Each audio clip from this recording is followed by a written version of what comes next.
পিলখানায় শহীদ সেনা কর্মকর্তাদের স্মরণে পালিত হচ্ছে জাতীয় শহীদ সেনা দিবস। সকালে প্রথমবারের মতো বনানীর সামরিক কবরস্থানে গিয়ে শহীদদের সমাধিতে শ্রদ্ধা নিবেদন করেছেন রাষ্ট্রপতি ও প্রধানমন্ত্রী। পরে সেখানে ফুলেল শ্রদ্ধা জানান স্বরাষ্ট্রমন্ত্রী, তিন বাহিনীর প্রধানসহ বিভিন্ন রাজনৈতিক দলের নেতারা। এ সময় স্বরাষ্ট্রমন্ত্রী আশ্বাস দেন পিলখানা হত্যাকাণ্ডের যথাযথ বিচার করার। মোহন ইসলামের প্রতিবেদন। বছর ঘুরে আবারও এসেছে 25শে ফেব্রুয়ারি।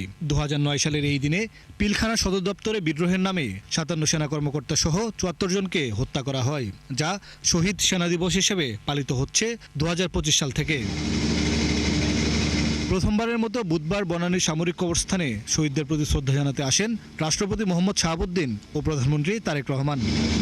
অপটিক্যাল ব্রাইটেনার, কালার গার্ড এবং ডার্ট লক সমৃদ্ধ অ্যাডভান্স ফর্মুলায় এলো নতুন রে ডিটারজেন্ট পাউডার। সকাল 10টার কিছুক্ষণ পর দুজন একসঙ্গে প্রবেশ করেন কবরস্থানে। প্রথমে রাষ্ট্রপতি মোহাম্মদ শাহাবুদ্দিন শ্রদ্ধা জানান শহীদদের কবরে।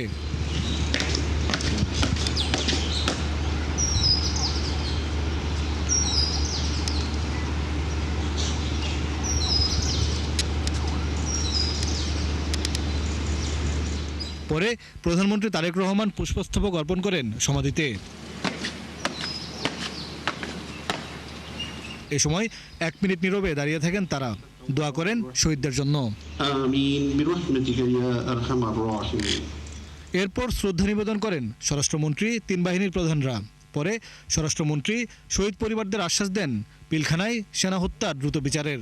আমরা নতুন করে কোনো তদন্ত কমিশন করব না, যেহেতু জাতীয় একটা স্বাধীন তদন্ত কমিশন গঠিত হয়েছে এবং তারা দক্ষ উপযুক্ত ব্যক্তিদের দ্বারাই গঠিত হয়েছিল।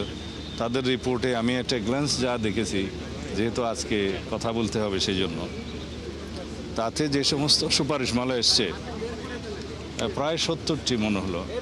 আমি আরও ডিটেইল দেখব, সেই সুপারিশমালা অনেকগুলো বাস্তবায়নাধীন। এছাড়া বিএনপির পক্ষ থেকে ফুল দেন দলের মহাসচিব মির্জা ফখরুল ইসলাম আলমগীর। পিলখানা হত্যাকাণ্ডের নিরপেক্ষ তদন্ত দাবি করেন তিনি।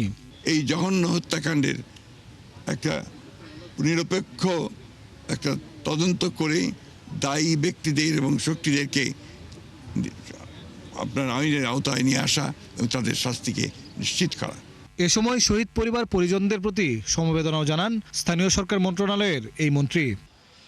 57 জন দক্ষ সেনা কর্মকর্তার লাশের ওজন কত হতে পারে, এর পরিমাপ জানে বাংলাদেশ। কারণ দেশের কাঁধেই তো বহন করতে হয়েছে মেজর জেনারেল শাকিল গুলজারদের মরদেহ।